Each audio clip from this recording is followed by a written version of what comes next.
Yo, what's up guys? Thank you for coming back to the channel. All right, I gotta give some enthusiasm because I forget his name, Rich something. He's been hitting me in the comments being like, Anthony, if you don't get the energy up, we don't wanna see you on the intro. Fine, here's the energy. Is this enough for you, bro? All right, I love you, don't worry, keep it coming. Guys, massive episode. Ernesto, who do we have, bro? Yo, DC Draino. All right, we took it back to our roots with this one. Yep. For our main fans, you know, our day ones, they're gonna love this one. DC Draino. All right, this guy was a celebrity lawyer. He left Hollywood, left all the money to be a meme page, to be a conservative meme page. This guy's my hero, but you're gonna love his story. He has a ton of value, ton of life lessons. So tune in, let us know what you think, drop a comment, and don't forget, this episode's sponsored by Bodog. Thank you, Bodog, we love you. Let's get to the episode. They know that I go flip mode when I bust the rhymes. Man's on a different thing, man, I told him 100 times. I did a bunch of crimes, and none of them were done for the vine. So you can take that bullshit and stick that where the sun don't shine. The summer's up, it's about to get real cold. Late nights in the studio with the bros. Welcome back to the MBH podcast, Money Buys Happiness. Guys, before we get into it, this episode is powered by Bodog, all right? The family at Bodog hooking us up every week. We are live on Twitch every Sunday, and we keep it rolling. Come join us. So what's going on, bro? What's going on today? We got a good one. This is like a little bit for our fans back at home in Canada, just because they know the fight we've been fighting. Yep. The freedom fight. All right, we got DC Draino here. One of my favorite, I would say, conservative meme pages. I will say it like that. Like, does that sound pretty good? That's a good start. We got Rogan here with us, aka DC Draino. What's up, man? How are you? How you doing? Hey, it's good to be here, boys. Thank you for making the trip up to Tampa. Yes, our first time. Yep. It's Tampa is a sleeper, I say. You know, Tom Brady kind of really put it on the map culturally. It was kind of, I said it was America's best kept secret, but secret's out now. We've had a lot of people move here. Real estate prices went up a ton, but it's got everything you need in a big city, but without all the chaos. How long have you been here for? 5 years. 5 years, okay. Beauty. And you're coming from? I moved here from Los Angeles. Oof. Yeah. Dramatic change. California refugee. Okay. It's okay. We're Canadian refugees, so it's, we understand. We understand. We both fled for a better life and for freedom. That's like us. That's why we're here. Yeah. So we came over here. It's called the free state of Florida, and we don't have state income tax, which blows people's mind. It's like we have some of the best roads I've ever driven on. We have great schools. Yep. Crime is low, and no state income tax. It's possible. Run well. Run well. Meanwhile, how much tax we paying back home? Whoa. You're looking at like basically half your check's gone in Canada. Amazing. Love it. Toronto. In California too, they're raising the state income tax from 13 to 14% for the highest income bracket. Nice. So on top of federal, which is 38, 39%, another 14. It's like, so why are you even work for free? Why are you working at that point? We're definitely going to talk about a lot of trending topics, spicy topics. We like that. But I want to get into your past a little bit because I think you have a super interesting past, and it's led you to be the person you are today. So you were a celebrity lawyer in Hollywood, correct? I was an entertainment lawyer in Hollywood. What does that entail? So there's all different types of entertainment lawyers, and there's people that call themselves entertainment lawyers that actually aren't. But, you know, everyone's got their hustle out in Hollywood when it comes to that. But I specialized in film finance. Okay. So people that invested in movies, anywhere from $1 million small indie up to $200 million big studio, you know, Ryan Gosling type movies. I worked on all that. Cool. Okay. So yeah, I did that for a while. I was out there 6 years, started in corporate finance, switched into film finance. And then in 2016, when President Trump won the election, I was like, hell yeah, Trump won. And people started unfollowing me, blocking me. And I didn't say anything at work. This was just on social media. We're in Ybor, so it gets a little crazy. Got the bikers. We're actually in a very fun part of town. You know, it can get a little rough at night, but it's a great spot. It's called Cigar City. Oh, that's dope. But yeah, so President Trump got elected, and I felt like I was not able to say what I wanted to say and support the guy. I knew what kind of moment it was in U.S. history, and so yeah, my outlet, I created DC Draino on Instagram, as like an anonymous account when I first started. So at first, no one knew it was you. No one. I didn't show my face. I was just posting memes because what I believe, and I know this to be true, I think memes are the most effective form of communication that exists. Yep. And it's wild because you look back at like cavemen, right? They were drawing the walls, you know, the OG form of communication, and it's what we're back to today. It's true. Just a digital You version. can shift culture through meme pages, literally. I noticed in LA before I started, years before, the memes I would see on Instagram were what people were like making jokes about in real life. Yeah. And it was that phase when pizza is bae and like wine is all I care about, you know. And I would just like see all these girls like, oh my God, I love pizza, like Taco Tuesday, pizza is bae. And I was like, memes are literally changing culture, like more than Hollywood, more than the movies, more than the TV shows. It's the memes. And you know what I say to people is, you could show me something I tweeted 2 weeks ago and I would probably not even remember it. Yeah. Maybe. Yeah. You show me a meme from 10 years ago, I'll tell you if I've seen it. That's a fact. It sticks in your brain. Yeah. So you make the account while you're still living in California, in LA? Yeah. Oh yeah. I was working as a lawyer, 60, 70 hours a week, wearing, you know, fancy clothes. Yeah. And then on the weekends, I would literally wear a shirt that said Hollywood sucks and a MAGA hat and go like interview people on Hollywood Boulevard and like film content with my buddy named Fleckus. And yeah, I was posting memes and, you know, just kind of causing a ruckus on the weekend. And so I was living a double life. Were you ever worried that like people would find out? Extremely. Yeah. Extremely. How are you tiptoeing around that? So, you know, I didn't have my name and face on it, right? Just DC Draino, which stands for Draining the DC Swamp, right? Okay. And what happened was one of the videos that I was in started to go really viral. Got like almost 1 million views. And my buddy that I was with, Fleckus, he was on Tucker Carlson. Right on. The biggest conservative news show. Yeah. And they showed a clip of it, and I'm on the clip wearing a Hollywood Sucks shirt. And I go into work that weekend or that next Monday, and I was like, holy shit, I hope. But no one watched Fox News where I worked. Yeah, okay. So I was kind of in the clear. But I was yeah. like, I can't live like this. Like, I can't be doing both. I got to make a decision. And I had like 50,000 followers at the time. Okay, which is still a good amount. Good amount, but you're not making any money on Instagram. Yeah, that's not that. You know, and I was making good money as a lawyer and have been doing it. And I just made the decision. I was like, I'm going to go move to Florida and try this full time. Yeah. And see what I can do. When you first had that moment when you're like, okay, I just supported Trump in a way and people are bashing me for it, that first moment when you're like, wow, there could be division here. I think a lot of people in the past 2 years, I'm going to speak on Canada's behalf, felt that moment for the first time too. Like, wow, if I say this, people won't like me for it. Right? Online, politically, right? So how was that moment for you realizing that, wow, like me just supporting one of the presidents or the president at the time can cause this type of segregation? That was probably the hardest part for me, was the beginning. Because, you know, I didn't want to ruffle too many feathers. I didn't want to have people posting about me that I've known for years being like, he turned into a white supremacist. It's all BS. But like, no one wants to go through that, right? Of course. And you feel like you don't have any backup. And when I had 5,000 followers, word got out that I was doing that account with like some old friends, and so many people hated me. Wow. And they were like posting about me. And I just remember pulling into my garage one day, and the girl I was living with at the time, we were boyfriend girl, she hated it. She blocked me on Instagram. Wow. Like, she was like a Hollywood actress, and we were fine for a long time, but she hated when I did that. And I just remember sitting in the driveway one day, and I was just like, before I even went into the house, I was just like, what the hell am I doing? Yeah. Like, this sucks. Like, everyone, like, have I made a huge mistake?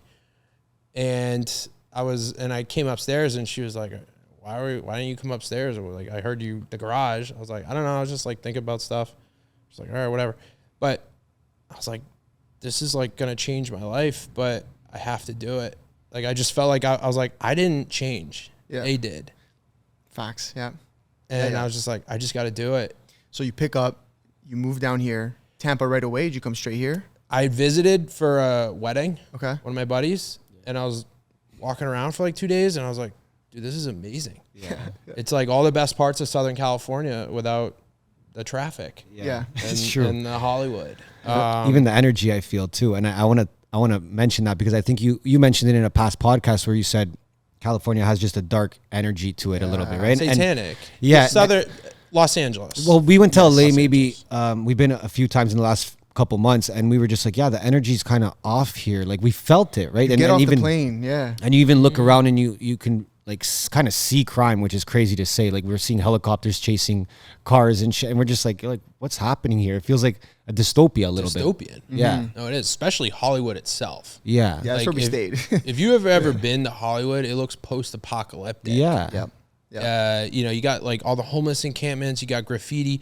Every other billboard is like, get tested for AIDS. Yeah. Like, have you ever been outside? Come get an AIDS test. Yeah. Drugs, you know, drug users, and like the homeless people, you know, I don't knock anyone that's going through a hard time, but a lot of these people have mental illness and people get stabbed, killed. These people, they have these like breakdowns and they'll just randomly stab someone on Hollywood Boulevard to death, you know? Yeah. It's just not safe. And like all the Hollywood people, they don't even live there. They live in gated mansions in the suburbs. Yes. you Yeah, know, yeah. They'll go They're there separated completely. They're like Completely. in their own world there. We actually had an experience. I mean, we spent a lot of this year in Florida. I'd say about 80% of 2022 in Florida. And the few times that we've gone there to film some pods and stuff like that, the first time we ever went this year, we got our rental car, we get on the highway, and there was kind of like, we were merging in a lane, a guy was merging, and so we both like kind of pulled out. And, you know, as you do when that happens, you kind of just look over to see like, oh, who was it? What happened? And the guy started flashing a gun. Yeah. We had been in LA. Yeah, we had been in LA 10 minutes. And I'm like, dude, get me right back to Florida as fast as possible. Yeah, like let's do these pods and let's just go back. Like we're in our Airbnb at night and you just hear like gunshots and then you're walking out and there's just looks like zombies are But it's walking real. around. People need to realize that it's not No, just but this like is what I wanted to say too. I think that unless they've been there in the last, I don't know, maybe 5-10 years, you could probably speak better on that. But when we tell them we're going to LA or they're like, oh, you're going to LA, like that's so cool. And it's like, I'm like, no, like I don't know what year you're in, but ain't what it used to be. yeah. And did you see that kind of transition with Hollywood? Oh no, I noticed California was kind of heading downhill fast because it became the epicenter of the anti-Trump movement. Okay. And so I saw it up close and personal. And if anyone said anything mildly pro-Trump in Hollywood, you would get blackballed. Like they kick people out of movies. There's plenty of actors. Gina Carano, she was in The Mandalorian, and she was like, hey, you know, maybe we shouldn't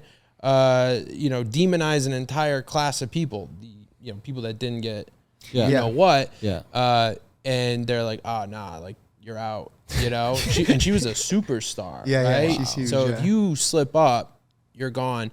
But also just the crime, you know, they raised the penalty, $250 was arrestable, now it's $900. So people just steal under $900 and no one stops them. nothing happens. They just fill their bags and walk out. And even with the homelessness, like I think that are they getting some sort of relief from the government, some money, or how does that work? There's there with the very beneficial programs out there. LA actually has now like brand new studio apartments that you can live in. I think it's like 3 months or 6 months. Okay. But you can actually like just get out and go to another one. I mean, they're like as nice as this. Wow. Yeah. And you would think that's a solution, right? Oh, get these people a home, give them a chance. It just attracts more. Yeah. And it doesn't incentivize them to go get a job or like get clean or anything because they're like, whatever, I'll just just do live in this for a place. couple months and keep moving around. Yeah. Yeah. The energy there is kind of off. I felt it. It's really off when you're so open-minded that your brain falls out. Yeah. That's what's happened. Yeah. That's a good way to put it.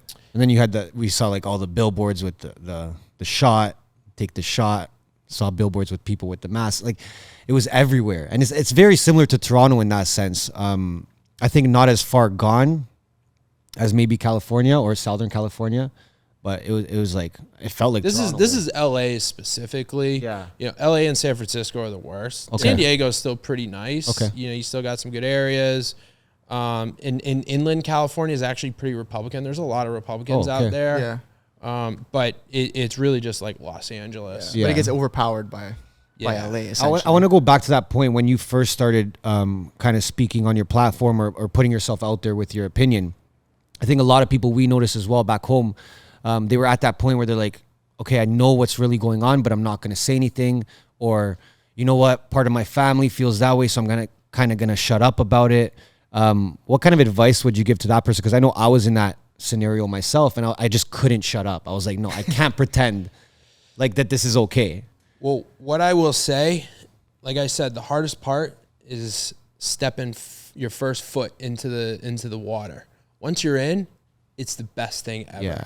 Once you actually like get the courage to speak out and speak the truth, you're going to shed people that weren't necessarily your true friends. It's true. That's okay. Yeah. You're going to find way better friends. Yeah. You're going to find relationships. You're going to find business opportunities. You're going to really be truly happy in the life that you build. It's not always going to be easy, but like I have found the best people, the best friends. I met my wife through doing this stuff because there's a lot of people out there, they understand what's going on. And as much as they try to make it seem like you're the minority, you're not. You're the majority.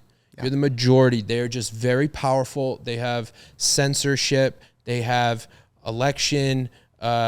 You know what? We're not going to get too into election, detail, you know what? because we don't want the video to get pulled down. They're very, very powerful, but there is a global movement of enlightened humans that are stepping up and saying there's a lot more of us than there are of them. Yeah. We are correct. We don't want our children to be abused with the the surgeries just because the ideology. We call it the grooming. The grooming, again, we're trying to skirt the censorship stuff here. So enough is enough. So enough people are getting up. So join the movement, So I want to ask you, and this may be a pretty like loaded question, but how did we get here? How do you think we got to a point where we have so many issues? Or do you think that we've kind of had them for a while and maybe, let's say, social media and stuff is kind of bringing them to light? Like, what's your take on that? I think that there is a global criminal cartel, mostly composed of extremely wealthy billionaires and certain government leaders that are partnering up under the guise of a global government like UN or world peace. Let's all come together. No. Yeah. It's all about power. And they have been slowly doing this for decades. And we have just kind of finally become awake to their bigger plan that they now openly talk about. Agenda 2030. You're going to own nothing and be happy. That was literally on the World Economic Forum website. Yeah. And yet they want us to be modern day peasants and serfs and to just rent everything and eat whatever, eat the bugs, literally. Eat the bugs. That's crazy. That shit is crazy. Not have free speech. The elections aren't going to really be real. And it's just a way for billionaires to get far, far more wealthy who are in on this. And honestly, I think a lot of them are satanic. Listen, you know what? I agree with pretty much everything you said. And I always try and have this conversation with people, or earlier on I was. And the big counter to that was like, well, do you really think that like these governments are all working in cohesion? Like they're all working together? And I'm like, well, why does that sound so unbelievable? I could never understand that. Or argument. Like you think they care about you, and it's like, it's not just me, it's everyone. But you know, the fact that like the president from here and the president from there, or this person, that person, and all these powerful people would come together on a global scale and, you know, kind of put this whole plan into action. And I'm like, well, why isn't that? Like, what makes that impossible? It's actually really easy. Yeah. That's what I say. That's what I say. You can make a phone call. Like, hey, we're on board with this, right? Yeah. Canada, Australia. This is something that a lot of Americans did not fully know, and this really is all about Canada. You guys are run by the monarch of Britain. Yeah. Like directly. Yeah. It's the illusion of democracy. Oh, you have a prime minister. You Google Canada right now. Yeah. It's a constitutional monarchy. Yeah. The land is actually owned by Britain. By Britain. Yeah. By the king. Yeah. The king. He's your king. Yeah. And you know who else he's king of? Australia. Yeah. Who they had a battle too. In New Zealand. Yeah. Wow. Now name me the top 3 countries that had the strictest COVID lockdowns. There you go. You just named them. Yeah. Those 3. That's not a coincidence. Mm-hmm. Yeah. And then you got King Charles being like, he's all about the WEF. Yeah. World Economic Forum. He wants to do Agenda 2030. He wants all the climate change stuff is all don't get me just started. power. They just want power. They're painting it with a green brush. Yeah. Hey, pay us more taxes, eat the bugs, and it'll fix the weather. Like, can you talk about that a bit? Climate change and like the whole. What your opinion on that and why they're using climate change? Because a lot of our audience just hear about it a lot. It's control, and they're like, "Oh, there's just more ice is melting." It's just their way to manipulate your emotions so that you give up more control over yourself to them. Yeah, they want to do social credit scores, right? Look what happened in Canada with the Freedom Truckers. Yeah. Oh, they got fucked. Now let me just say, the Freedom Truckers are probably the most important people that actually truly ended the COVID 100% everything. Yeah. We did a whole episode just like thanking them. Yeah. Literally. Yeah, we did. No, we literally like. What did you guys think about it from your perspective were you in Florida? Seeing it a lot here? Oh, I was posting about it like crazy. Amazing. And I was boosting this like certain Instagram account. I'm not gonna snitch on them because they were Canadian. They were, they got hundreds of thousands of followers. We were supporting it like crazy. And what happened is once that started happening, vaccine mandates here started dropping. Wow. They saw that and they go, they got us. They found the solution to stop us. Yep. When the truckers start just parking and not delivering, they can shut down the economy. Mm-hmm. Yeah. And it exposed Trudeau for being a dictator. Yeah. A full-blown dictator. Someone's got to say it. You know what I mean? Someone's got to say it. Yeah. He's a dictator. Yeah. And then he's out there saying, "Oh, we support Iranian women." Buddy, you locked up people for just saying that they didn't want to be injected against their will. Bank accounts frozen. Froze the bank account. Bank accounts frozen. People that donated like $5-10 frozen bank accounts. You saw what they just tried to do with PayPal. Yep. Yeah. $2,500 from misinformation. Yeah. So if you say, men can't get pregnant, there's $2,500, right? Like, wait a minute. They want to do this whole thing. They want that times 100. Well, right now, I don't know if you know this, but right now, Trudeau is in. They're in the Supreme Court of Canada, and he's on trial for invoking the Emergencies Act in Canada, which has never been. And they're not talking about it, which has never been used ever, right? Which is for like if you're in a war, like you're literally like they're dropping bombs on us. He basically declared a light form of martial law to stop peaceful protesters against it. Exactly. That's what it was. Yeah. So like I always try to just think or we always have this conversation like, how the fuck don't people how is the wool still in front of your eyes, after you see things like this? It boggles my mind. I don't fully know. I think more people are awake than ever. Yes, that's true.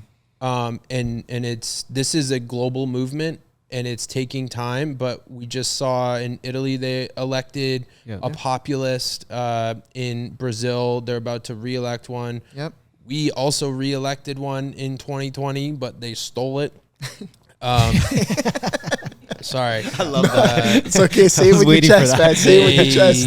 How do I say this so YouTube doesn't delete that? So, they're I do believe that the bad guys are actually panicking a little bit. Yeah. A lot, actually. So we're pushing back. And it's going to come down to America, I think, to actually clean up internally here so that we can help elsewhere, especially in Canada. So what up, guys? We interrupt this episode to let you know that this episode and this podcast is presented by Bodog. Yo, the boys, we're on Twitch every week now. Every Sunday, we're live on Twitch. We're fucking betting. We already were betting before. Now we're gonna bet for real. All right, we got soccer, basketball, NFL. Honestly, everything. Don't make me start naming everything. Champions League. But I'll honestly bet on anything. Yeah, we know that. I know. No, we're super excited. Guys, if you're going to join the boys, hit a Bodog. Yep. All right? If you deposit with crypto, you get 0 transaction fees, super quick withdrawals, the whole thing. It's the best way to go. But I mean, listen, if you got regular cash, you want to throw cash in there too, throw it in. Do what you got to do. Throw it in. No stress, all right? Guys, we love you. Appreciate you listening, tuning in. Bodog, let's fucking get it. Back to this episode.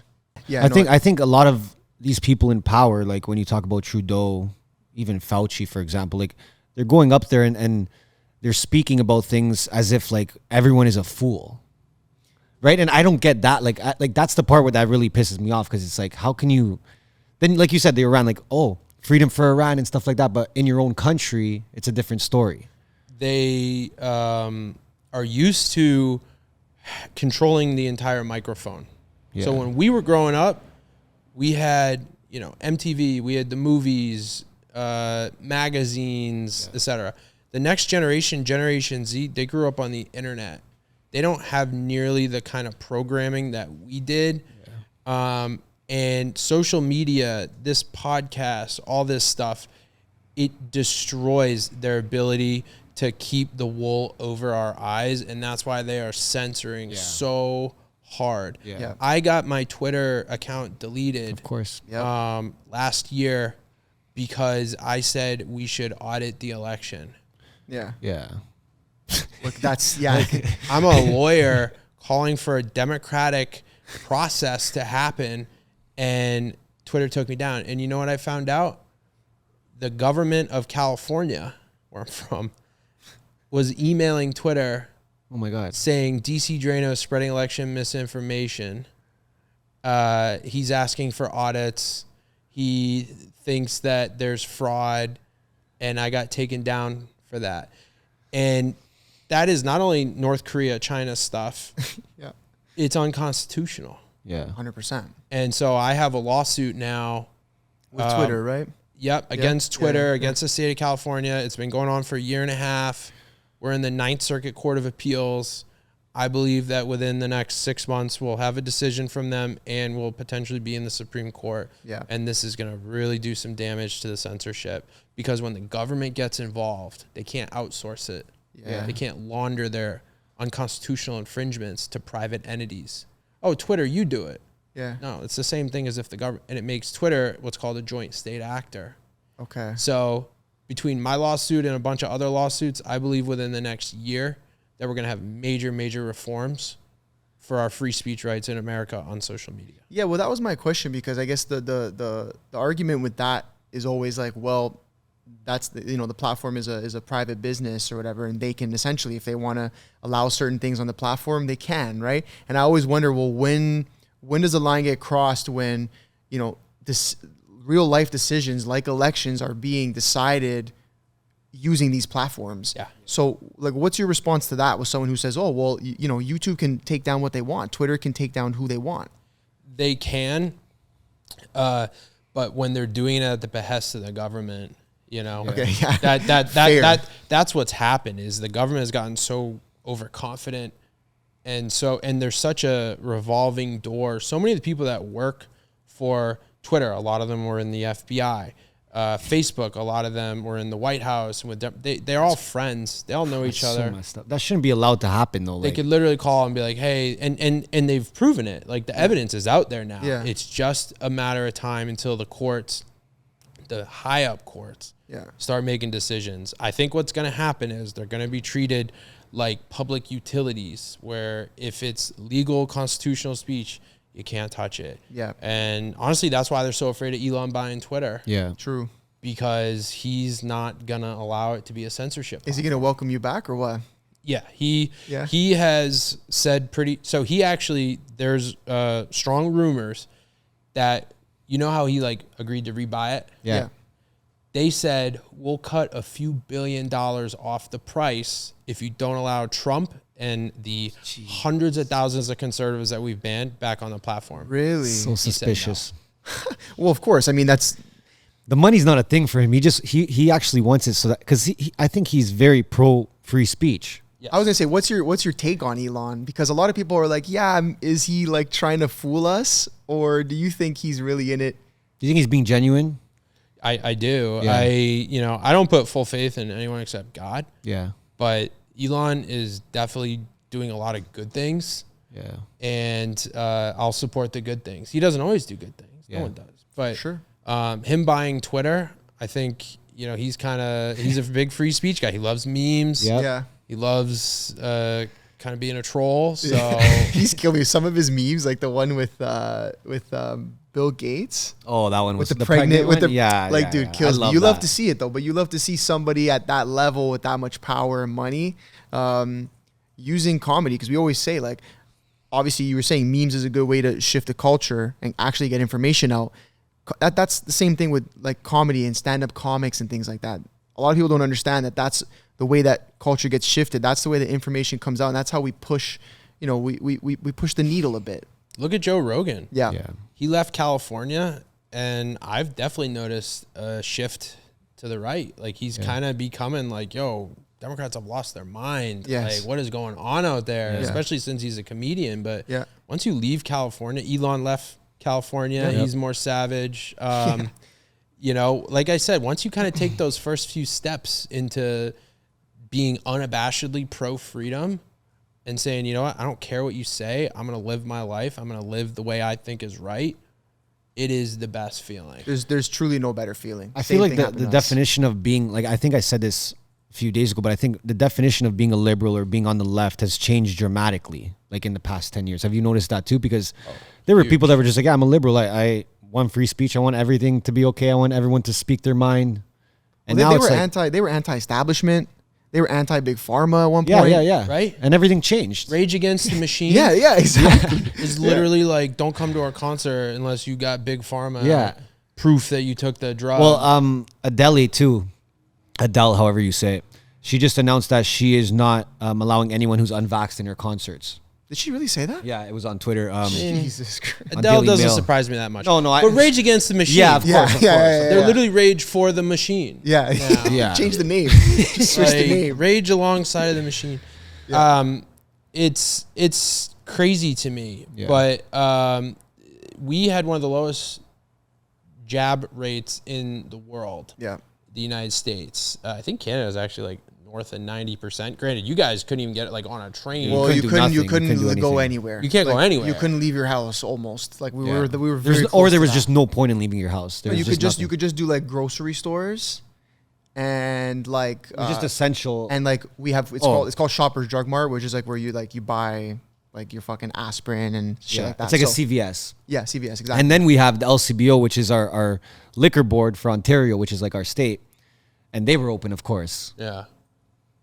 So, yeah. like- oh, like- the alcohol, Yeah, the porn, the weed. We got weed. It they're was all open. Yeah. All open. But you have a gym? In Oh, America. sorry. You have a gym? Yeah. Sorry. That's unhealthy. No If you close that gyms. gym. Can't use the playground. Get arrested. So be we on had the a lot beach. of that. So I think in terms of Canada, like they're still in a dark place. I mean, even a big wake up call was one of the Pfizer executives going live, I think, or in a discussion. It was in Europe. It was someone I don't know if it was They said transmission. It was never Which tested for they transmission. fact checked, so I'm interrupting After- a little bit. They've fact after checked they said it, because yeah, of course. Pfizer didn't say what they said, Right. guys? Okay, And we have those big kind of meme pages back home too in Toronto that you can see them even kind of shifting their narrative now and being like, oh, okay, we're going to post more about this. And when they're posting now, even the comments are changing. Before it was like, I'm not even going to say nothing because I'll just get blasted in this comment chat. Now it looks like people are waking up, but people are, like you said, it's a silent majority.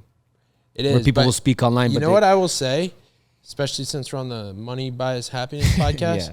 there are billions of dollars to be made in this sector. Come on. For every business that discriminates against people that want freedom and that want free speech and all this normal stuff, there's a complete parallel opening for that type of business. Yes. PayPal discriminates, make your own payment service. Yep. If Dick's Sporting Goods discriminates, start selling your own sporting goods. Nike, whatever. All of them. Mm-hmm. It's opening up, and people are jumping onto that. Yeah. Right? Because, like, I mean, think about it.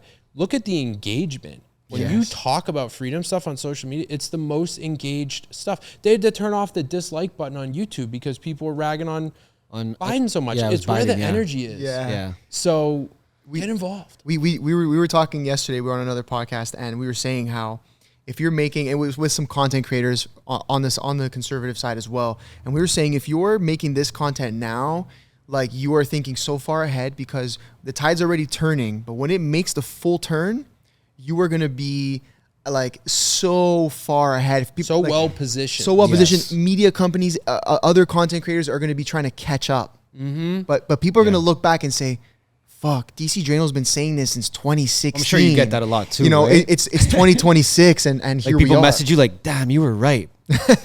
all the time. Yeah, Yeah. we get that too. I could imagine you. I love it when it's like family and friends. Oh, that's the best one. Those are the best. My bad. Or people, I had this like ex-girlfriend reach out to me. She's like, I just looked at my message to you from 5 years ago. I'm sorry, you're not a piece of shit. Like, you're not racist, homophobic, and all the things the TV told me to think of you. I literally just posted a video like 2 days ago of these Muslim parents joining with conservative Christians up in Michigan to protest having like porn in their kids' library. Yeah.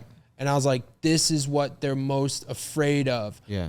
All the people coming together and uniting against their tyranny. Yep. And it's like, oh, you're a racist. Like, no, I'm literally the one saying bring everyone together. Muslims, Christians, they can't do that anywhere else on planet Earth. Yep. And we're calling for that. We are not what they demonize us as. Look what they did in Canada when the Freedom Truckers, right? They're like, they're a bunch of white supremacists. It was fully diverse. It was the most unifying thing that Canada has had in so long. And they demonized it. But guess what? When you're on God's side, what do you have to fear? Yeah. Jesus kind of taught us this, right? Yeah. No, it's He, true. he wasn't the most well-received individual back then.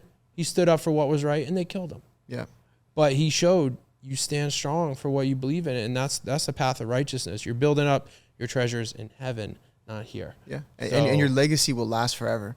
Man, seeing the truckers, I got to go back to it for a second. Seeing the truckers was like, I shed tears watching some of those videos. Seriously. Like, as a man, I shed tears because I was like, this is the most beautiful thing I've ever seen happen in Canada in a very long time. The unity between, like you said, there was people of every ethnicity, every religion fighting for one thing, freedom. The most basic good versus evil fight. Yes. Yeah. What do you say to people that, like, because we got this a lot too, like, oh, you guys think it's bad here, you guys should go live in the Middle East or go, like, there was always a comparison, right? Yeah. It was always like, oh, you think you have no freedom here? Go there and see if you have. But I'm just like, but we had freedom here. Like, we're just letting it go. I don't want to be a Middle Eastern dictatorship. Yeah. Like, we're a Western democracy. Yeah. I think because of mainstream, I think they're always comparing things now, right? It's like, oh, we can't complain about Canada because of the war in Ukraine now. Like, that's how we were feeling in Canada, right? Like, correct me if I'm wrong. Yeah, it was always like, you didn't want to speak out because people were like, oh, like, you're so privileged, you're complaining about this now, but look at Ukraine right now. You should be worried about that. And we always said, like, just because it's worse somewhere else doesn't mean you stop fighting for what you have. Oh, you lost your arm? Well, you didn't lose your leg. Yeah, exactly. I don't want my arm to fall off. Yeah. I want full freedom. I want to be able to go outside and visit my relatives and ride on a, it's discrimination. Yeah. It's discrimination. And, we had this thing in America, Jim Crow. Yeah. Right? Which was ironically run by Democrats. So the Democrats used to control the South in America. And when, we forced them to not have slaves, Democrats, they say, oh, it's white people. No, it was Democrats, okay? And it was like 3% of them, too. Very rich. And so they kept coming up with these new policies. Okay, we can't have slaves, but we're not going to allow them to vote. Actually, they can vote. Okay, well, they can vote, but they can't use the same restaurants. That was Jim Crow, right? And that eventually got abolished, but that was Democrats. And the exact same thing happened today. And especially, take New York, for example, New York City, they had the vaccine passports. Guess what? The highest percentage by racial category was most unvaccinated, black people. Black people, yeah. Guess who is not allowed in a lot of restaurants in New York City? Black people. And guess who's running that? Democrats. It's the same scam. Under a different guise. It's discrimination. Instead of, it was medical Jim Crow. Yeah. That's crazy. I'm curious. I want to touch on, because I know that I saw Candace Owens follows you. Yeah, she's my buddy. Yeah, Love big Candace we're Owens big fan. fans of Candace Owens. She's amazing. Yeah. Unreal. Like, what she's doing is unreal. Recently, she's been in the news because of her documentary, and also because of her rocking the White Lives Matters tee with Kanye. So I want to touch on that kind of whole thing as a whole. Her documentary, and then even what she's doing with Kanye as well. What do you think of her documentary? What do you think of what she's doing and what she's been doing, I guess, for the last couple of years now? What she is doing is what every media organization should have done, which is actually report on the corruption of the Black Lives Matter organization, right? So there's a lot of lies. It started out with hands up, don't shoot. That was a lie. Michael Brown, he did not have his hands up. He was attacking a cop, and he was huge. He got shot. And it then morphed into this, cops are killing unarmed black men by the thousands. If you ask any random kind of liberal in, you know, a blue city, how many black men are unarmed killed by cops, they'd probably say thousands. Yeah. It's about 15 to 20 each year in a population of like 30 or 40 million. A black professor at Harvard did a study where he showed that black men are actually, police use force against them less than white men that are unarmed as well, as a rate, as a percentage of the time. And this is in New York, or this is nationwide. Nationwide, wow. Right? So unarmed black men are attacked at a lower rate by police than, and again, the people that, you know, one life is too many, but it's like literally 15 to 20, 25 per year, an entire population of 330 million. So those are some of the lies. Now we're seeing BLM. What's it stand for? By large mansions. They have spent tens of millions of dollars on massive mansions in the whitest parts of Southern California. When that news came out, what were you doing? Like, what was your reaction to that? That's amazing. I was like, That's unreal. yeah, that all checks out. Because I'm like, wow, you know, all these neighborhoods, they burned down these neighborhoods where BLM rioted. Dozens of people were killed. Yeah. And I'm like, well, at least they're going to like rebuild them with all this $100 million. They were $80-some million. Nope. And that's what Candace's documentary exposes. You can watch it. Yeah. I just challenge a lot of people, go watch it. Yeah. And then let's have a conversation. Because when it comes down to it, me and so many others, we want to help black Americans. We want to help Hispanic Americans. And that's why black Americans are actually coming over to the Republican Party in record numbers, especially black men. I look at it as, I used to live in Southside Chicago. I went to law school there.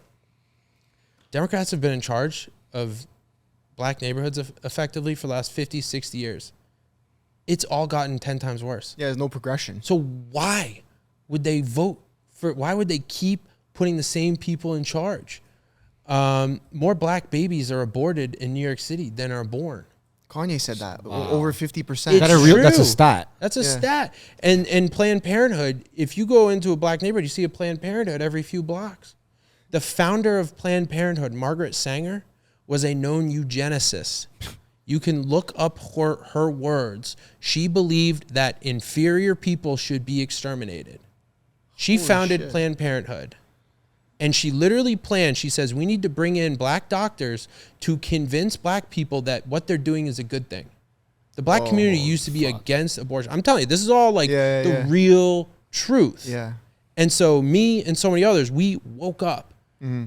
Because I didn't know all this stuff until like 4 or 5 years ago. Yeah. You know, we woke up and said, I'm going to fight the real evil people. It's not my fellow American. It's the people dividing us. It's the people exterminating us. Yep. And it's the people at the top.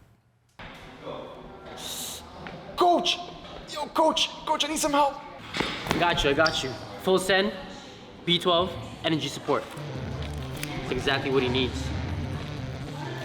I got you. You're good. Eyes go rep. Yeah, you got 50. Let it work. Full send supplements. Supplements.co, MBH15, 15% off your order. Boys, let's get fucking jacked and let's get back to this episode. So, I mean, ultimately, yeah, people like you, people like Candace are putting that on display. And obviously, I mean, it helps her case because she's black. It makes it, I'm sure, a little bit easier for her to get her message across without getting tormented. I imagine you have a completely different experience with that. I don't get the same reception that she does. But what I can do is be that white guy with a beard that drives a truck and lives in the South that they say is the guy that's the one to watch out for, the racist. It's like, no, bro, let's hang out. Yeah. Let's all work together.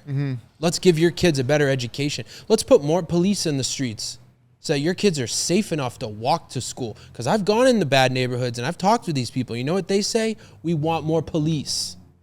We want more police.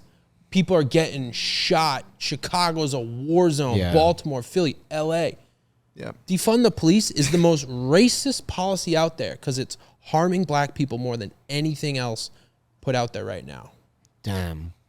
That's true. that's a hot take for some people, but I agree. They're not with it. ready for that. They're I not agree ready to with it. swallow that pill. We love that's why we love Florida. We always say it. We come here, and there's police just parked up on the side of the street Everywhere. And I've never felt safer.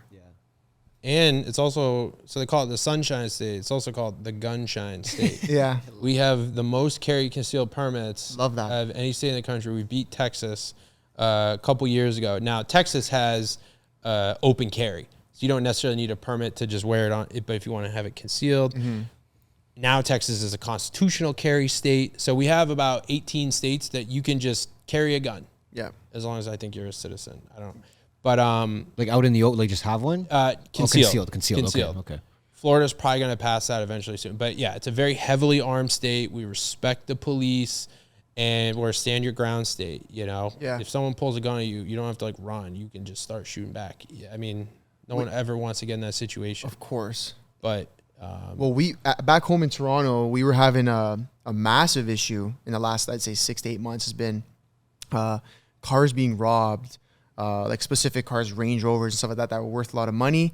We're getting robbed right off of people's driveways. His actually got robbed right off his driveway, and my argument for for being able to carry and protect yourself with a gun is, I always say, like, and I compare it to Canada and here.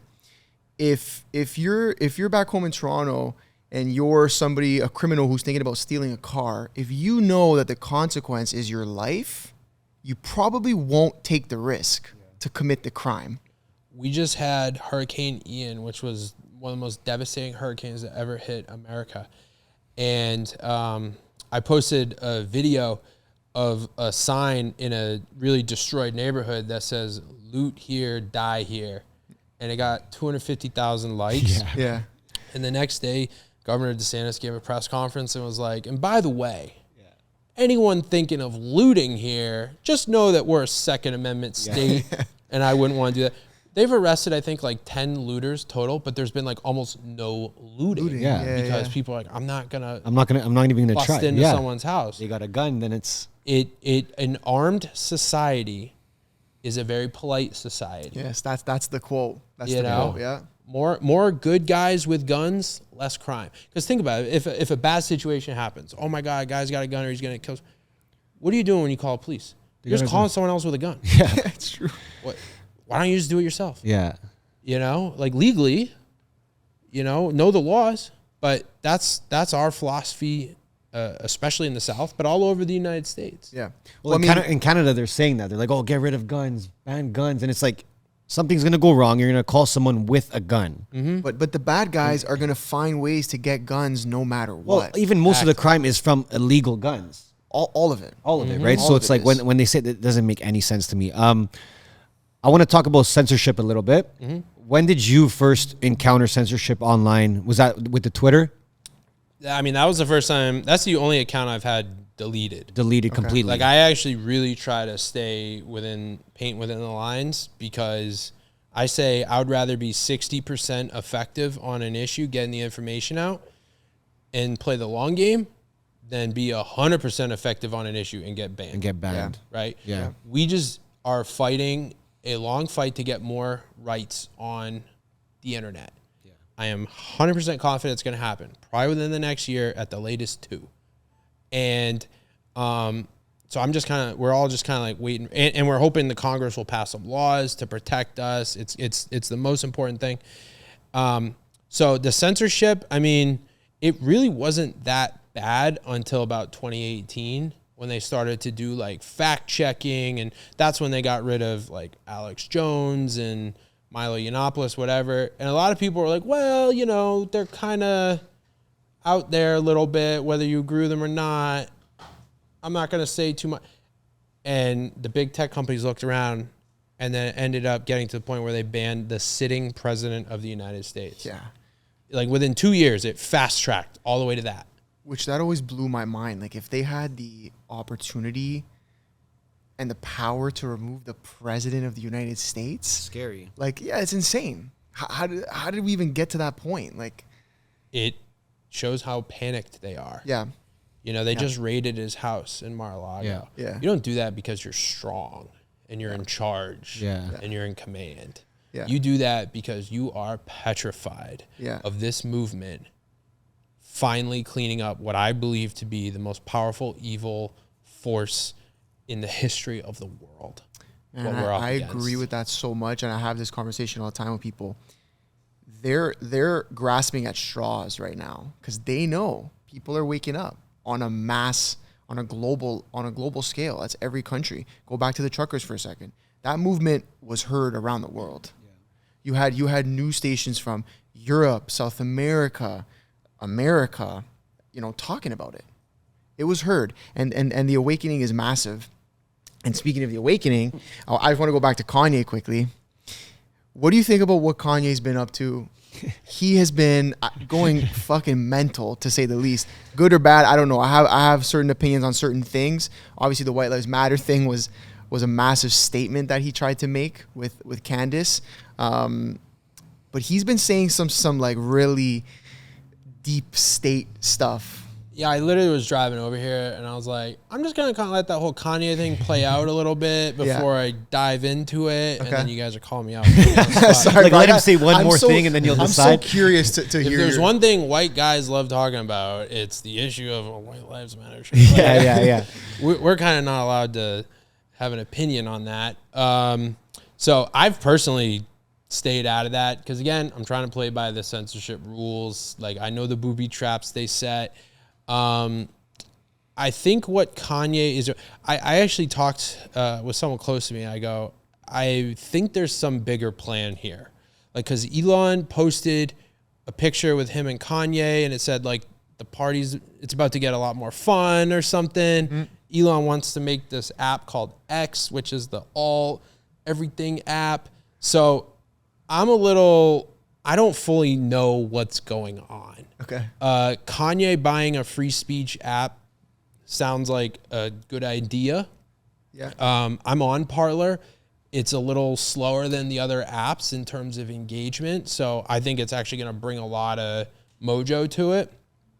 But I don't fully know the plan. I think he did the White Lives Matter shirt. So two things. One, that was during like New York Fashion Week, and he kind of like stole the whole whole show. Yeah, like true. the guy knows how to command media. And two, I probably think he knew about this Parler acquisition and was kind of just driving up the hype, driving up the media. If you're gonna buy something where a lot of people need to be on it, you want to be in the news, all that. So that's really all I know. I know he has said some controversial things. Yeah. I honestly have not been keeping up with like every tweet, every post, everything, whatever, because there's so much other stuff going on. But I'm overall just kind of like letting it play out. I'm like, let's see what happens here. Yeah, see where it goes. You know, because Elon's still trying to buy Twitter. That hasn't gone through. That's been going on for 4 or 5 months. There's just a lot of big stuff going on that, you know, my opinion isn't going to necessarily change. So I'm just kind of waiting and seeing. I don't like to speak on things unless I have an educated opinion. Fair. Like that. And I don't fully know what's going on. Yeah. I think you just touching on him quickly. I actually said the same thing about Andrew Tate. Don't necessarily agree with everything they say, but I think that the positive side of the whole thing is that they're pushing the boundaries of free speech, because a lot of the things these guys have been saying in the last year or so, if you even thought about saying it, let's say 3-4 years ago, you were like completely wiped off of everything. Like you were done. Your career was probably over, even if you just worked a regular 9 to 5. Mm-hmm. So I respect the fact that they're pushing the boundaries. Like I said, don't necessarily agree with everything they're saying, but do respect the fact that these guys are willing to go out, you know, neck out and say what they believe, true or not. I think Andrew Tate has said a lot of positive things. Yeah. Like 100%. That's why he was popular. Like 100%. people liked it. I never listened to him until he got banned, and I was like, all right, well now I really want to. Now you gotta to see, this. Like what's this all about? Yeah. And I heard so many, you know, he said some controversial things, but like everyone has. Yep. I believe that no one should be deplatformed. In America, we have free speech, and there's two things. One, it's called the marketplace of ideas, right? So for a healthy democracy, a healthy constitutional republic, you have to let all the ideas in there and then let people pick and choose which ones they want, right? And the second thing is, if an idea is so bad, the answer to that bad idea is not censorship, it's better ideas. If an idea is so bad, you should be able to easily disprove it. Yep. Because some people are like, oh, I posted some climate change guy because he was spraying paint in like Europe and like on an Aston Martin dealership and like, why are you giving him a platform? I'm like, he's a clown. Yeah. His ideas, I'm not scared of them. Yeah. I'm making fun of him because he's a joke. Yeah. He's literally pushing for billionaires to make us eat bugs, and he thinks he's special. It's like, you're the biggest idiot out there. I'm not afraid of bad ideas. Yeah. Yeah. So, you know, and you can just turn the channel, switch to a different account. Yeah. I don't believe in censorship. Well, that's the free market, right? Let all the ideas, let all the content speak for itself, and the people will decide what they want and what they don't want. And so that's why I think, again, they're scared of Andrew Tate, because he came with a lot of different ideas that were sort of, let's say, being censored for a while. And I think, especially when you look at young men, they were looking for a masculine role model, and he brought that. And like I said, he said a lot of good things. He may have said some controversial things, but he brought, because that's a whole nother topic, the masculinity thing. He gave young men something that they were hungry for, a guy who was going to come in with strong masculine values, and I think he brought that to the table. Who are the 3 or 4 biggest voices for helping young men find themselves? I would say it's Joe Rogan. Yep. I would say it's Jordan Peterson, Yep. and I would say it's Andrew Tate. Yep. And who are the 3 most censored and You just named them. they try to cancel them the hardest? There's a reason, Yeah. right? Yeah. They don't want men to be strong and confident and valued. Because if you're trying to take over somewhere, they lock up the fighting aged men first thing. Yeah. They're trying to make you unhealthy and alone and weak and feeble and isolated and depressed and angry. Those guys give young men strength and courage Yep. Yeah. and confidence and skills, how to be happy. They don't want you to have a family. Yeah. Communism hates the family unit. So guess what they're going to want you to do? Just go hang out on your computer all day, play video games, not know how to talk to a girl. It's true. Be small and weak and have, no money or whatever. Who cares? You're just Docile a loser. Those guys say, actually, no. Be a boss. Go to the gym. This is actually how you can get the girl you want. This is how you can make some money. They don't want that. Yeah. So that's why they try to go after I think those he was guys. saying, is it Jordan Peterson? Be a monster and then learn how to control it. Yeah. Have that in control. Yeah. When I heard that changed my life. Me too. Yeah, me too. And I'm pretty much, doing my own thing. But I heard that. I was like, oh, yeah, Yeah. that makes sense to me. Yep. That's a good idea. Well, you know what happened with Jordan Peterson at the university in Toronto? That's where it all started. Yeah. Yeah. Well, look at that. The school tried to get rid of him because he didn't want to follow And then he along just with the blew up. pronouns. And not look at him now. And they turned him into the modern, one of the greatest philosophers of our time. Yeah. All the time, yeah. And he was just lecturing classes. He could have still been there. Yeah, he would've. He would've still been there. They fucked up. No, but it's a blessing. It They was did. a blessing for us. They It did. was truly a blessing for us. I want to take it back a bit. So when you get to Tampa now, what's your following at that point? When did you kind of say, okay, I'm not doing this law thing anymore. I'm going full force here. So it's kind of an interesting story. The day I left the law firm, I had 80,000 followers. Okay.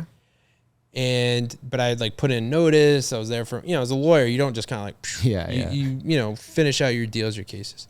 And I said I was leaving, and word spread through Hollywood a little bit, and I got some calls, and one of them was from this really big partner at a law firm. She was like, hey, we grab lunch, just want to talk, heard you're leaving your firm. I'm like, yeah, I'm moving to Florida, but we'll grab lunch. She's like, yeah, just hear me out.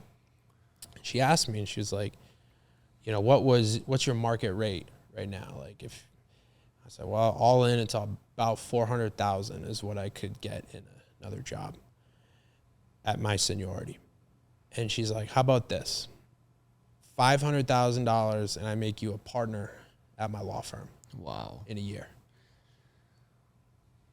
And Now I was going with 60, 70K, no money, selling my house, breaking up with my girlfriend, moving to a city I'd never lived in because I want to post some memes. It's legendary. Iconic, to be honest. Legendary. That's all in. And and I told her I was going to think about it, but like, I knew it just wasn't a close call. I was like, I got to do this. Yeah. Like, that's how strong the calling is. Yeah. That's what I think it is. Yeah. I think it's the same thing with you guys. Yeah. I think it's the same thing with Candace. I think it's the same thing with Joe Rogan and thousands of other influencers that post this stuff. I truly believe that we are in a spiritual moment right now, a biblical chapter in human history where God is calling up thousands, if not millions, of brave souls to stand up for righteousness and to stand strong against evil and to take it down. That's what I truly believe.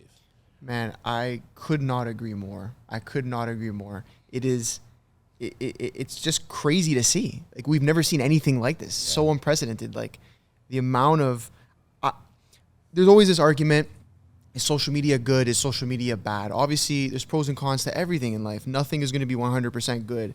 But I always argue that I think social media is doing more good than evil because it has allowed people like us to connect. The fact that we can sit here and talk about the issues and some solutions to the issues on a global scale, no social media, that never happens, right? And from I'll even go ahead and say from a brainwashing perspective, before it was you had the TV in front of you, whatever was on that TV or whatever was on the newspaper, you believed. Anyone who tried to come out, and say go against maybe government or whatever, look, they could tell their family, maybe their neighbors, whoever they worked with at their job, but it ended there, right?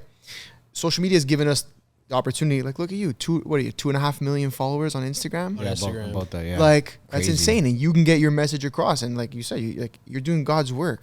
That's it. Wow, I'm trying. You are. No. Yeah, you should take credit for it. You are, man, because you're influencing. That's a massive amount of people, and I'm sure there's millions more that don't necessarily follow you, but see your content. It gets shared to them, and I can only imagine. We see with us, we're probably amassed between us on all our channels, maybe a couple 100,000. And I see how many people come to us and are like, thank you for speaking up, thank you for this, thank you for that. So I can only imagine how many people those messages that you're getting must be insane. It grows quick. And people just recognize when you're genuine, when you're courageous, when you're smart, and they'll support you because a lot of people, you guys took the brave step to jump into this and put yourselves forward, but there's so many people that don't have that courage or don't have the opportunity, and their way of supporting the movement is to like your stuff, to share your stuff, to subscribe, to comment, all that, and it all helps. Like, every little bit helps. Everyone can do something. If you can help awaken one or two people, even you just send them one of the podcasts, send them one of the memes. Like, people are naturally pretty smart, and they're gonna be like, actually, that kind of makes a lot of sense. I hadn't heard that. A lot of times, young people, they're not opposed to conservative opinions. They're just not exposed to them. You don't even see them, They don't hear them. They don't see them. And so once they do, that's what changes people. So my number one goal, in addition to helping spread the right information around the country, is to awaken as many other DC Drainos as possible. And to give them the courage and the tools to go do this themselves. Because if you take me out, guess what? Now that means there's still 10,000 others out there, and they can't stop us all. Is there others that have kind of mimicked you in the way, and maybe you mentored them as well, where they have pages that are similar to yours now? You could say that. Yeah. I when I first did this, Charlie Kirk. You ever heard of him? No. He runs Turning Point USA. Turning Point. He's a big deal in the country and the movement. And I remember he asked me when he first found out about me. I had like 100,000 followers or something. He was like, yo, like, I want to like start working with these Instagram influencers. Like, can you get me like how many are there above 100,000 followers? And I was like, Charlie, there's like 3. Like, and I'm the only one that shows my face. Wow. You know, like there's just, because Instagram was not a political platform Yeah. before. It was where you post pictures of your food and bikinis and, Yeah. you know, Cars and cars, weightlifting. And now there's probably like over 1,000 that are over 100,000. Oh, probably more at this followers. point. Yeah. You know, that at least get somewhat political. Yeah.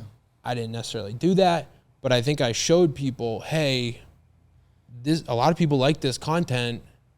It's a good creative outlet, and you can kind of still like be a bit of an influencer too. I don't know. Yeah. So that's all I try to do is just show people that it's okay to stand strong for what's right. You were at the summit, Trump summit, right? At the social media summit. Yeah. At Talk White about House. that. That must have been a crazy experience. So, how'd that come to be? Everything that has happened to me, I did not know was gonna happen. I was just walking into the unknown, right? Okay. I was like, I'm gonna go do this for a year. I got enough money saved. I'm just gonna see what I can put together. I know that once I get to like 400,000 or 500,000 followers, I can make some money because I had talked with other people. So that was like my gamble. But you'd be surprised when you follow that path, the path of righteousness, when you have faith in God and you push forward, doors will start to open that you could never have imagined. Someone said, hey, you should go to this Turning Point conference after I moved to Tampa because it was 3 hours away. I was like, yeah, sure. Mm-hmm. I met Candace Owens there. Damn. Amazing. Back in 2017. We ended up being friends ever since. I went to her wedding. Oh, fuck, right on, okay. You know, like, and we're still friends to this day. Yeah. Charlie Kirk, met him 3-4 months after that. He was like, hey, I want to start bringing you to the conferences. Trump Jr., met him a couple months after I moved to Tampa. He's like, hey, I love your account, this and that. Like, you know, awesome. He's been buddies ever since. I was just at Eric Trump, his wife's birthday party last week. We became friends just through Instagram. Yeah. President Trump was there. I was talking with him. It's insane. That's unreal. It's just insane. Now, you know, am I like texting with Trump? No. Yeah. But like I've met him a few times. Yeah. And I, you know, I've hung out with Joe Rogan follows me. Crazy. Dan Bilzerian follows me. Legendary. You know, it's just, and I didn't even know this. Like I didn't do it for that. Yeah. But when you're doing the right thing, when you're just living a good life and living your true self, you know, because the way I look at it, people have fought and died for this country and for your country. Yeah. They fought and died. They put everything on the line because they said, I'm going to die for freedom. Their lives. No one wants to die, but they said, I'm going to risk everything for freedom. The least that I can do is post some memes on Instagram. Yeah, it's true. And make this a free country. Yeah, if that's all I got to do. Death was not in vain. Yeah. That's the way I look at it. Yeah. And, you know, we owe it to them. But it is the best life. Like I think they'll end up writing like books about this stuff, like the influencer, the social media movement that literally saved humanity. We talk about this all the time. We talk about it all the time.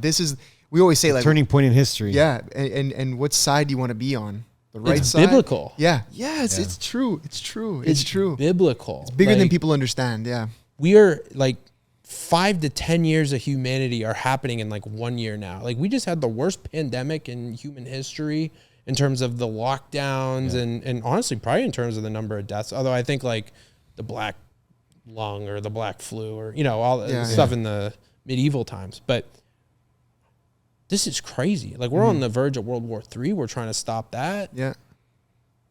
You know, so there's just something major going on. Yeah, it's brewing. It's brewing. When you say like stay true to yourself and live a life that you're staying true to yourself, I think people in our audience hear that a lot, and maybe they don't exactly know what that means. Now, when you say that you're just following your gut, like what does that entail? All right. So I didn't mean to get all religious on this, but I believe that when you follow your heart, you follow your gut. That's the Holy Spirit talking through you. Yeah. There's people that have had very vivid visits by the Holy Spirit. They've written books about it. They can see heaven. They've seen Jesus, whatever. Yeah. On a very, very light, smaller level, that gut feeling, that pull towards doing something because it's right, I believe is the Holy Spirit's way of guiding you, and it'll affirm, things will be affirmed along the way. I could not physically do the work I was doing in LA anymore. I was so miserable. I was so unhappy. On paper, what I did was crazy, and it is. I went from leaving $500K on the table to go pursue what I believed was the right thing to do. Yeah. And one of my buddies goes, you'll probably end up making more money anyway. And, you know, there are very few people along the way that believed in me, but like, yeah, after like 4 or 5 years, you know, you can end up making in a crazy way, but I'm completely free. I don't work for anybody. That if you have the courage to listen to that voice, I think everyone has it. Yeah, yeah. I agree. I think everyone I has agree it. with It's in you. everybody. Yeah. Yeah, I agree. And with that. I established proof of concept. I got the account going, but I didn't just jump and do this. Candace did jump. Yeah, which is insane. She yeah. talks about how she quit her job and said, and they're like, why? She's like, I think I want to post YouTube videos. Her first YouTube video got like 100 million views. Yeah. Or maybe it was her second. Like, she listened to it. Yeah. There's a moment right now. You guys listen to it. A lot of the people watching this have listened to it. Keep going. Yeah. Write that book. Write that song. Make that movie. Do something to pitch in towards this fight. I feel like a lot of people struggle to get to that point because they don't want to let others down. Like when you make a big decision like that, if you had a family at the time and you're moving and now you're not making money anymore, could have been tough for you at Horrible. the time. Oh, yeah. No, right. So I think a lot of people it's a risk. I think following your gut is a risk at the end of the day, but it's your gut feeling, right? So if you don't follow it and you end up regretting something in life, it's kind of just on you. You know, you had that feeling, right? I did it anonymously at first. Yeah. That's I was crazy. scared Yeah. too. Yeah. Yeah. I didn't want to lose my job. Yeah. You can do it anonymously. Yeah. Yeah. Some of the most powerful lives at TikTok. Yeah. They like had to expose them because they had like so many followers. Like, who is this person? Yeah. You can do it anonymously. Yeah. And you don't need to move across the country. You already live in Florida. You're already you're set. Yeah, you're You good. know, Yeah. like, Half the you're work's good. done. Yeah. Yeah. So More than half. Yeah. just, you can do the little stuff. You can Yeah. get involved in campaigns. You can go help with elections. You can, Yeah. start a radio show, start a podcast. But you know what's something that even happened for us, and this adds on to your point, is that we had a marketing agency in Toronto. We still do, fully operating. And when we made the decision to like start speaking about this stuff early on in 2020, obviously a lot of people were like, guys, this is a horrible idea. It's going to actually hurt your business. Like, it's going to hurt your marketing agency.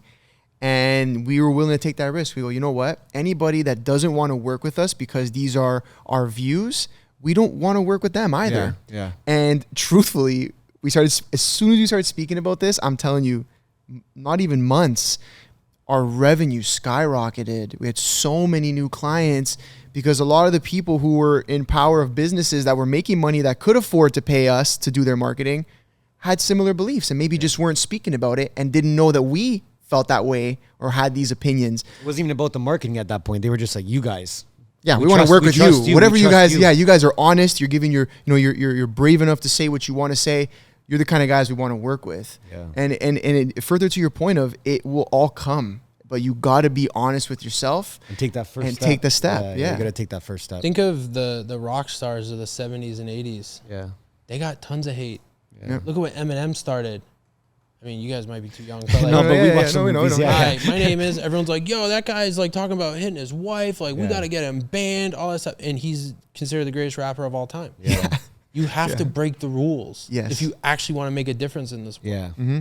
Like, it's not supposed to be easy. Yeah.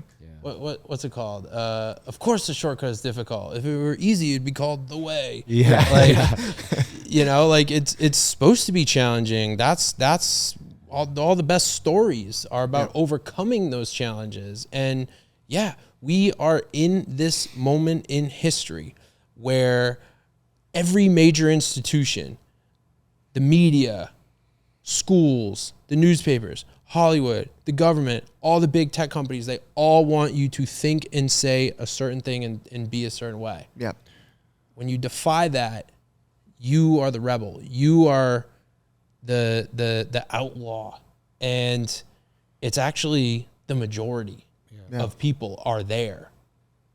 And yeah, there is a multi-billion-dollar economic opportunity for anybody. Even if you don't want to necessarily get into the podcast or whatever, make a business just for conservatives. Or not just for conservatives. That is friendly to conservatives. Sell conservative socks. Sell conservative cheese. Sell conservative deodorant. Anything, dude. All these companies hate us. No, you're right. It's true. So if you say, hey, we want to support the freedom fighters, get this deodorant, we don't hate you, it'll sell out That's insane. the next day. Back to the drawing board, eh? Back to the drawing board. Fuck the podcast. But you said something. You said it's challenging to take that step. But for me, and I'll even speak on your behalf, I think it was more challenging for us to not take that step and just stay static and you know, just keep our mouths shut. That's and what it pretend. felt like. That was That's so what it felt hard for us. So we're like, I think this is actually the easier route to go. Yeah, that's true. I mean, that's how it was for me too. Same thing, I guess, right? It's just so the feeling is so strong inside you that we were literally going to sleep like before we started talking about it, and just being like, this is like, it's fucking crazy. Like, I need to say something because it's rumbling inside of me, and I'm feeling sick, not speaking the truth, right? Because we're having these conversations, you know, between ourselves, our team, whatever, and we're talking about this stuff, but I'm like, the world needs to know it. You know what I mean? And if I can be a voice that gets to 50 people, 100 people, 50,000 people, 500,000, like, then I'm making some type of difference, you know? You guys are going to be huge. Thank you. Appreciate There's a reason that you got signed by the biggest names in the business, because you emanate that aura, that energy. You have a, you know, give no F's attitude, like, and it's going to inspire lots of other people too. You know, who did you guys look up to? Like, who got you motivated? Like Jordan Peterson was huge for myself. I don't know about you. Yeah. Jordan Peterson was huge. And Rogan. Honestly, Rogan too, those two guys were the first two who were. Thank you. Yes, you as well. No, I've been following Joe you Rogan. I've been following you for a very long time now. I think about a year and a half, almost 2 years. So I've seen your growth has been insane, which is why when those people DM'd kind you, of opened up our eyes to accounts like yours. Yeah. I think that's really how it went down. They're also my inspiration. Of course, right? And I think like Well, Jordan Peterson was close to home for us because it was Toronto. Yeah. Seeing that all go down and then seeing him skyrocket. Joe Rogan going against the world at one point. He was one of the first guys to call Trudeau a dictator. Like, he was like, the guy's moving like a dictator. And I'm like, it's taking a dude from fucking Texas to like, you know, put this message out into the world. Like, that's crazy. How do we not realize that here? So I think it was those two guys that really started it. But then, like, that put us onto your account, things like that. And then that started growing and started obviously seeing more. Candace, even her, like, I can't explain how, you know, how much of a fan I am. Truly. Just when you are around Candace, she's the exact same as, she's super nice and, you know, personable. She has a just phoenix of fire burning in her soul. I can imagine. She is unstoppable in doing this. She is on a mission. And that's just how I like kind of know when someone's got it, is when you're like, I couldn't help it. Literally. I just jumped off the building. It's like, those are the people. And like, this has never happened before. It's never happened before in our lifetimes, and probably in recent history, where like this type of awakening is happening. And it's global. So, you know, I'm excited for you guys, because you guys are gonna be for other people. Appreciate what that. those guys were to you. That fires me up. We're gonna try. Hearing Yeah, it from that's you. the Thank goal you. here. That means a lot. Listen, before we go, I gotta ask one more question on a topic, because I we gotta kind of ask a touched on couple- it. I gotta ask a lot of- we a touched lot on more it. I don't questions. know if you have a time constraint here. No? Oh, Okay, we're right good, on. we're Then good. okay, but I gotta you know, speaking about not giving an F and then the whole masculinity thing, I want to ask your opinion on this grooming children, the trans movement, things like that. I want to, because we talk about it all the time. I don't speak as well as you do, so I want basically you to say what I'm feeling properly. You know what I mean? What's your thoughts on the whole thing? It's obviously been pushed very heavily in the last few years. Some states are really like being weird about it. I know California, like, you can get the gender reassignment surgery without your parental consent at like a very early age. What's your thoughts on this whole thing? So I think a lot of us really didn't even know this was happening until the last year or two. Yeah. I didn't. Same, yeah. And I think it was COVID when they had the at-home instruction when a lot of people started to notice this stuff, and a lot of it was CRT. My mom's a teacher. She's retired, but I remember the first time she brought up like white privilege. It was a few years ago, and I was like, white privilege? I was like, that's like Can you explain CRT for our audience? Critical race theory. Yeah. White privilege is one of the tools in that. Basically says that all of America is racist and oppressive, and we need to basically overthrow it to make it truly equal. Yeah. And this is in the school systems now. It's in certain school systems. Okay. It's banned in a lot of states. Like in Florida, it's banned. You can't, because it's just not true. Yeah. You know, the Constitution equally applies across all races, and in fact, if you discriminate based on race, that is unconstitutional under our 14th Amendment. But this is a Marxist weapon. Yeah. So everything boils down to Marxism. So going back to the trans, I believe it's a Marxist weapon, and I believe the groomers is an aspect of it. I think they're using the LGBTQ shield. Some of the groomers are to have inappropriate interactions with kids, and they say, "Well, I'm helping them with their sexual." You're talking to a 5-year-old about their private parts. Yeah. Let's call it what it is. Let's call it what it is. Yes. You're not a doctor. Yeah. You're a weirdo, purple-haired teacher. We always say the purple hair. The purple. It's always purple hair, though. Yeah. And to be fair, there are some conservatives with purple hair. But we are a big movement. Yeah. But generally speaking, and a lot of teachers get arrested for this. So that's one aspect of it, right? I think it's a way for perverted and potential pedophiles to have access to children and to satiate some of their urges to talk about very inappropriate things. I think that's one aspect of it. Are there actually transgender kids out there? Absolutely. It's extremely rare. Yeah. It's extremely rare. And to see such an explosion in the numbers, it just means America's more tolerant. No. It as Candace says, there's an element that this is potentially a social contagion, right? So when you have all these incentive systems set up where, hey, are you trans? Oh, guess what? We're going to celebrate you. You're so special. Yeah. You can say and do whatever you want. What was it, the Family Guy episode? Oh, yeah, that was hilarious. The bartender goes over and says, excuse me, you can't watch porn at the bar. And the person looks at it, oh, I'm trans. He goes, oh, I'm sorry. Do whatever you want all the time. You know, it's gotten out of hand in terms of the special privilege that is bestowed upon these people, especially when it's adults interacting with children in inappropriate ways. Yeah. So I think that, yes, there are certainly some kids that are definitely transgender. I think the surgeries for children and the hormone blockers, which, by the way, this stuff does not have long-term studies. Okay? Wow. We're seeing a lot of detransitioners right now who are a lot more depressed than when they were before that, and they want to kill themselves. And they're being told to shut up. And their bodies are forever altered, and their hormones, like, this stuff can cause cancer. This stuff is not reversible in a lot of ways. And we're seeing some of these hospitals, they get caught. They're mutilating the kids before they're 18. Yeah. Right? You can get a tattoo when you're 18. We don't allow kids to get tattoos. Why? Because your brain isn't developed enough to make such a long-term decision. Even at 18, it's not developed enough. The science shows 24 is when you're like a full person. Is that the age, 24? 24 is when your brain's fully developed. When you develop the last part, which is your understanding of long-term consequences. So no one should have their private parts removed when they're 12 or 13.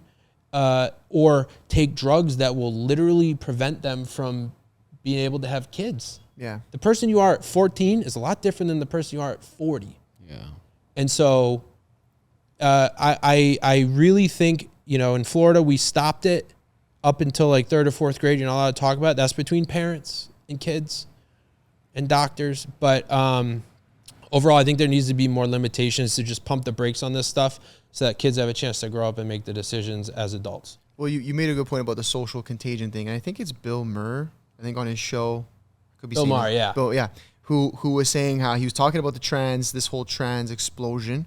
And he was saying how, he's like, when you look at the data, it's only in certain spots that you're seeing this explosion of more trans people. He's like, how come it's, this percentage in New York? But he's like, but if you go to Arkansas, there's 0 trans people. So they're either less accepting of it, or it's like it's becoming Not being groomed. or it's becoming it's becoming because of their nature, like what's around them. They have found, there was a study done at Brown University, an Ivy League school, and it found that when teenage girls announced they were transgender, there was a very high percentage of 2 things. 1, abuse when they were young, and 2, their immediate circle of friends, multiple of them had already announced they were transgender, and someone called it trans trender.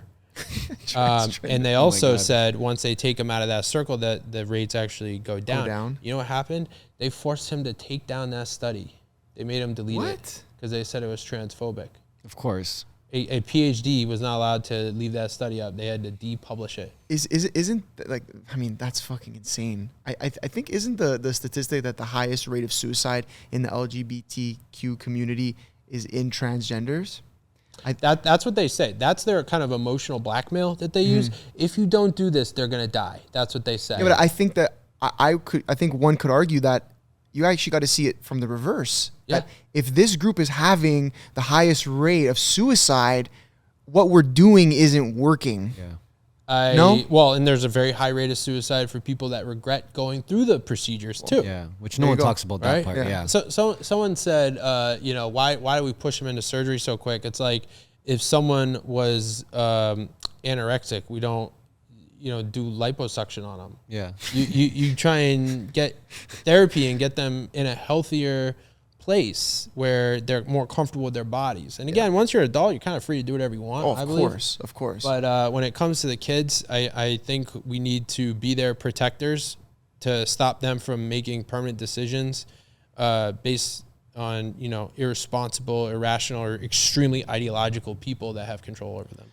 And I think the problem is that a lot of people, again, are seeing this and are like, yeah, this isn't right, but don't care enough to say something because they don't really care about the next generation. It's the same as always, yeah. But I always think, like, what kind of person do you want to be? Like, what do you want to be known for? I think parents are really speaking out because they have to, right? Yeah, it is the parents who are making a big right? push. The majority is very much on our side here. It's like 75, 80%. Yeah. For teachers should not be talking about this stuff with kids behind parents' back in school. That's like, weird. That's you weird think like even the gender reassignment, I don't know what the age is in California. I think it's 14 or whatever without parental consent. We were saying on another podcast, like I used to have to get parental consent to go to the zoo with my class. Like, you know what I mean? And now you just to go on a field trip to the farm to go pick apples. Like how are we letting these insane decisions be made, medical decisions without parental consent?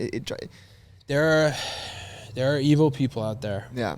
And maybe loosely connected to the trans, but like there are people that want the earth to have fewer people. They kind of openly say it. They say that, yeah. They don't want people reproducing. Think about it. The same people that have an abortion clinic every few blocks are kind of the same people trying to take away people's ability to have babies by giving them these drugs, right? Yeah. It all kind of fits in the same theme that they're not good people in their hearts. Yeah, but you're a conspiracy theorist for saying that. Yeah, well... tinfoil hat. I'm looking at the facts. And more black babies are aborted than born alive. Yeah. That's insane. And you know what they say? Well, you don't want them to be poor, right? It's like, yeah, I do actually. I want someone to have a chance at life. Yeah. Some of the poorest people turn out to be the happiest and the most successful. Yeah. Like, it's a life. It's a baby. Yeah. It's not a dollar sign, So we support. We're logically consistent. We support life. We want to help people have a healthy upbringing and have a good shot at life because in the end, we all have a soul. Yeah. And in the end, we're all going to be judged. So when that is your moral compass, you have nothing to worry about. True. Speaking of children, you've been working with Brave Books as Yes. well. You want to tell us a little bit about what that is and your role with them? Yeah, Brave Books is a company that was started by a MD, a doctor who's like my age, who has a couple kids, and he saw that show Cuties was gonna be on Netflix. He didn't watch it, nor did I. But he was like, all right, enough is enough. I'm gonna make education and content for kids that's healthy. Yeah. So he quit his job, similar to all of us, and started. And they've got like 12 to 15 books now, and it's a book a month. So you can sign up, bravebooks.com. Use code Draino for 20% off. I don't know if it's 20%. Try it. You'll get something. You'll get something out of it. And so it's a book a month, and it's a whole interactive like ecosystem. And each book has like a very strong value, like free speech, pro-life, the family unit, working hard, guns, but in like a kid way. Of course. As crazy as that might sound to Canadians.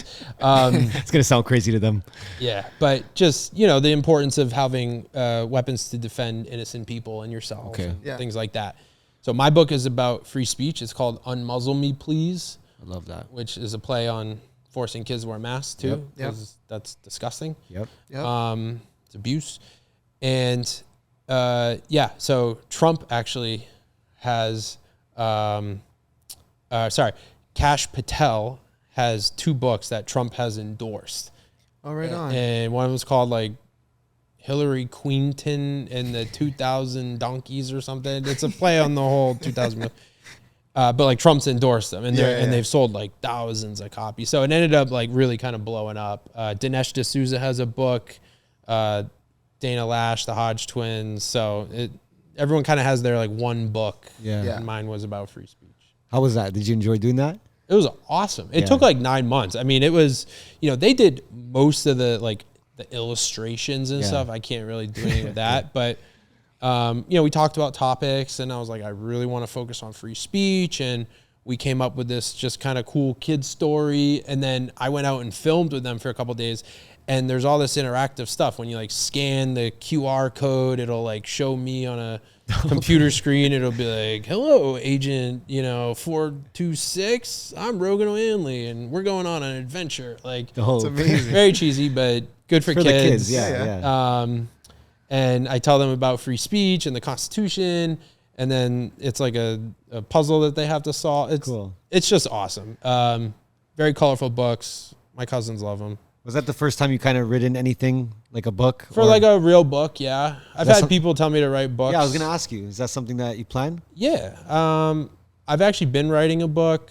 It's kind of a political one, but honestly, like I just love doing what I do every day, like memeing and videos and content, and books are cool and all. But I also admittedly felt like, what do I have to write a book about? Like I'm just a dude posting. No, I think you could. memes, I think you could get a book going. I think you got a good story too. Well, thank you. Yeah, and I think it'll give people confidence to take that step that we're talking about. That first step. That's a good point. Yeah. Talk to us about the merch. What's the shirt you got on right now? So this is some of the new merch. Very exclusive preview right now. Have not shown this on my account. This is Governor DeSantis. Says "Make yourself at home," and it's got the Martha's Vineyard signs after, and it's got a bunch of people that he sent there. He sent a bunch of illegal immigrants who, he offered them transportation there. Yeah. Who wouldn't want to go to Martha's Vineyard? Of course. Beautiful place. Very nice. I've vacationed there many times. It's very nice. But it also exposed the hypocrisy of Democrats and liberals because they're escorted off to a military base the next day. Yeah. So that's Governor DeSantis. We love him down here in Florida. We think he's going to be president one day. And he's very good at trolling legally. How's the merch? Like, when did you start doing the merch? I only started doing merch about a month ago. Oh shit! Okay. And recent. Maybe 3 weeks ago, to be honest. Congrats, by the way. Thank you. I never was focused on the revenue. I was focused on the message. I will say, when you actually focus on the message, you end up with a lot more revenue. Yep. Yep. Because people see that you're all about keeping it real and fighting for what's right, and then they want to support you. I had people begging me for merch.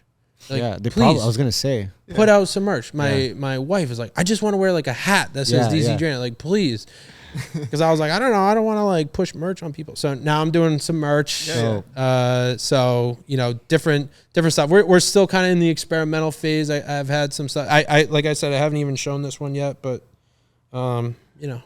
Designs like that will fly. Those will fly off the shelves. I like what you say about put the message first. Our first ever merch drop we did, which we waited so long to do it, but same thing. People were like, just drop it. And we were like, well, we don't want to sell anything. We're just doing this because we wanted to. Tell them about the merch we did. The first merch drop we ever did was Make Canada Think Again. Yeah. Yes. So we did the hats, we did the merch. Hoodies, tees. I want hats. that shirt. Oh, we got you, we man. got you, man. Make Canada Think Again, and it exploded. Yeah. Like, people loved it, and people all over like our hometown Toronto, people were loving it because That's perfect. Yeah, it gave them an opportunity to That's express. the perfect merch. It's Yeah. something. It's a way that you can billboard the message. Yeah.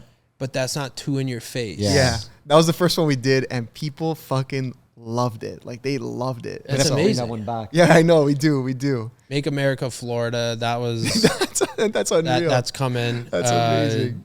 You know, I will say I gotta admit some. I used to give Canada some shit. No, Give give them them shit. shit, Give them please. shit. Yeah. There's a very big difference between Canada and Canadians. And after what the Freedom Truckers did, I am forever indebted to their courage and bravery and how Canadians came together to support that, because I truly believe you guys stopped the COVID vaccine passports. It still took some time in Canada, but I'm telling you, right after that Freedom Convoy, Yeah. they stopped here. Well, because Massachusetts dropped them, New York dropped them. They saw what happened. So because they knew it could be done in their hometown, right? It could happen. they to saw them. it getting organized. Yeah, here. yeah, exactly. Do you think the digital passports are gonna come back somehow, or like they still want to do that? They want them. They want They that. want I know them, they yeah. want We'll that. fight against them. Yeah. I think we've got a lot more ammo to fight against them, but unfortunately we saw with everything that happened, people will comply. Yeah. A lot of people will. Lots. That's They're why we very need- effective at pushing people to do stuff. We need the Draino. I was gonna say we need more DC Drainos. Straight I up. fought, like, I almost got arrested. No. I got kicked out of CPAC. CPAC is like the biggest conservative political conference. Yeah, and it was in CPAC, Florida. Okay. And I didn't wear a mask, and I got detained by like 7 sheriff's deputies. Come on. This was it.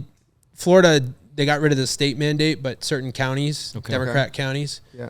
So I got kicked out. CPAC like took my credentials, very humiliating. My Twitter got banned that night.